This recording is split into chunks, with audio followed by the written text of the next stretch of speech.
Hello everyone, welcome back. Today we are going to close out our July 26th paycheck budget because tomorrow is payday. So let's jump right in and see where our money went this pay period,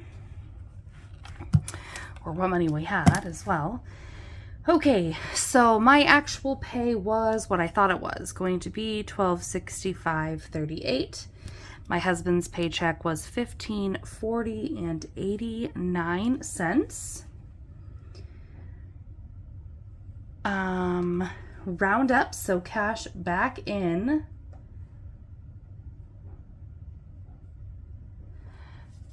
was so our round up, so cash back in when we put cash in, $4.88. Interest from our high yield savings account was $39.27. And then we had two other inflows. One was for $34.89, which was, so typically I get mileage reimbursement. We get what's called out of area. So if we travel outside of our typical coverage, we get like reimbursed for hotel stays, obviously, and we also get per diem certain amounts for meals per day, depending on the area that we travel, if any of you are familiar with that. So after I covered the expenses from when I went to Des Moines for work, the meals that I paid for while we were there, I had that amount of money left over after that. So I've just brought that into the budget. And then from my emergency fund, we deposited $734.98 into the budget, and we'll talk about that. So total, the inflow here that we have is $3,620 and 29 cents. All right. So if we come down here then to our fixed expenses, we had nothing for donation. For our minimum payment on our HELOC, which is our home equity line of credit, our only current debt, personal debt, that payment was $467.08. Our cell phone bill was $195.31. I did set aside $131 for life insurance. We have no before school program right now. I set nothing aside for car registration. The second half of the internet bill was $24.67. In daycare, out of this budget, I did pay $386.60. Okay, so let's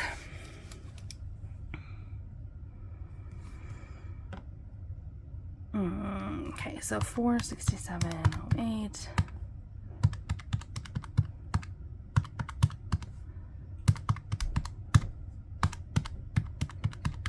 All right, that total is $1204.66, and if we subtract that from the $3,620.29 that we started with, we're left with $24.15.63. As we come down into our variable expenses, I did pull $280, and we spent that on groceries. We spent $100 and eating out, nothing in beauty, $60 in drinks. In allowance, I did pull his $70, but I also bought something for myself on Etsy, so $85.24 was the total in allowance. Nothing for work meals, $15 for car wash. Amazon subscriptions was $120.88. Reading ended up being $0. $6 for donuts. So that leaves our variable expenses here.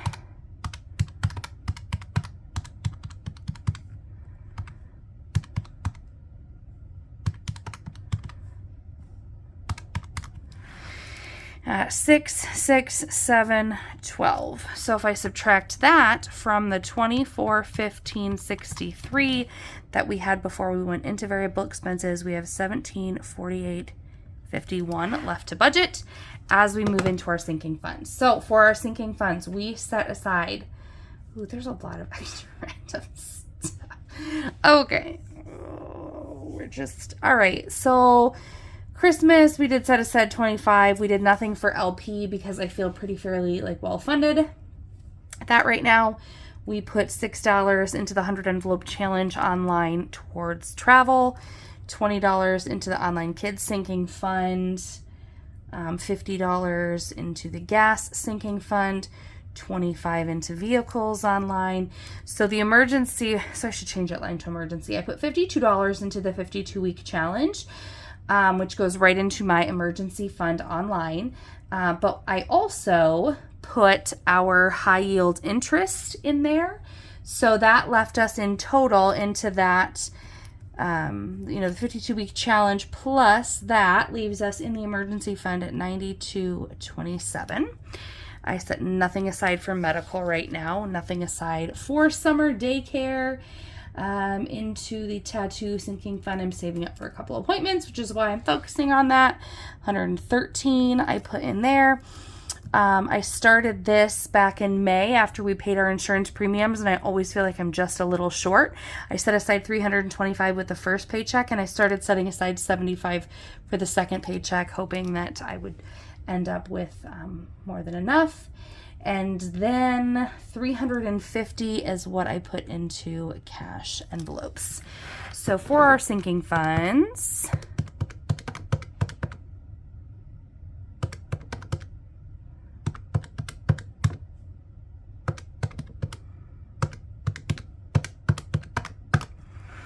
we saved $756.27.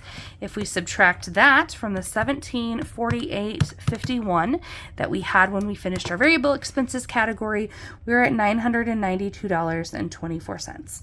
Okay, I have some extra things here that I don't need to go into a lot of detail about, but I'm going to. So we had a fair few, I guess that really just depends on how you view that. But we had some miscellaneous expenses. I spent, and I think this was actually right before the pay period started. I spent $13.29 on ice cream right before payday. Or at Quick Star, most of that was ice cream. $23.63 with some LED lights for something, light strip my husband is building. For something my husband was building in the garage. Okay, so that was $36.92.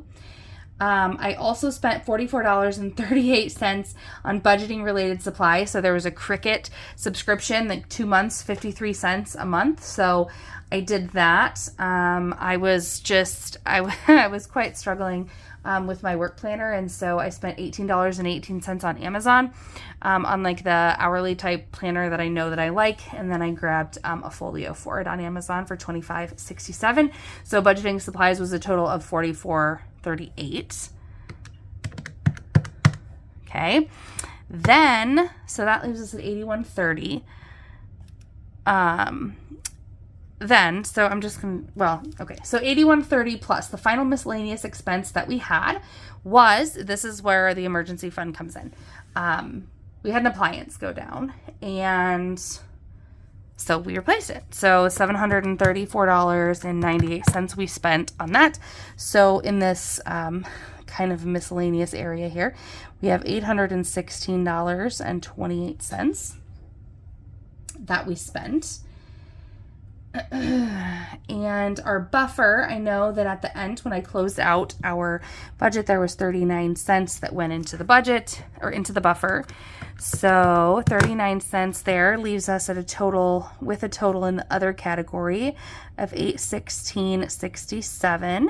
So if we subtract that from the $992.24 that's left there, that leaves us $175.57 left to budget. And as luck would have it, when we come down here into the extra debt category, the debt payment that I made with this pay check was $175.57, which leaves that total debt or extra debt category at $175.57, which matches what was left after we finished our other categories. So that does leave us with a zero-based budget today. So there were a lot of kind of extra expenses in there, but we were able to make a nice big extra debt payment as well. So, or fairly big debt payment from our paycheck. So thank you guys for watching this budget closeout. I appreciate all of you for being here each and every time that you show up. Thank you so much for watching, and until next time, bye.